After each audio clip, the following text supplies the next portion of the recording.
We're gonna talk about search engine optimization. What is search engine and types of SEO? So let's get started.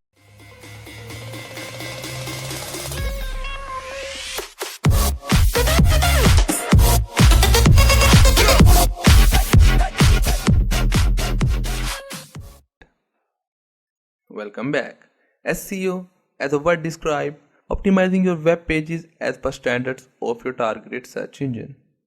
So what is search engine? We have to know about the search engine before going deep in SEO.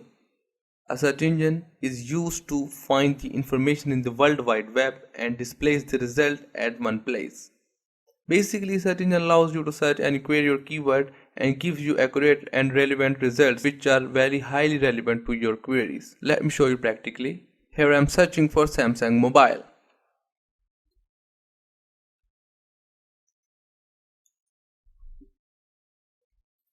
As you can see, search engine showing us accurate and highly relevant results according to our query, which is Samsung mobile.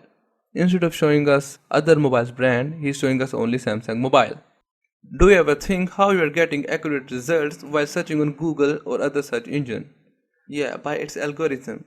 Every search engine has its own algorithm, which he follows to rank relevant results from a large amount of data. We will learn how Google's algorithm does work to rank web pages. There are two types of SEO, on-page and off-page. In on-page, we optimize our site's page according to Google algorithm. And in off-page, we build links to other relevant sites to our site. We'll discuss on-page and off-page deeply in the next lecture. So, that's all for today. Hope you guys like this video. Don't forget to subscribe. See you in the next lecture.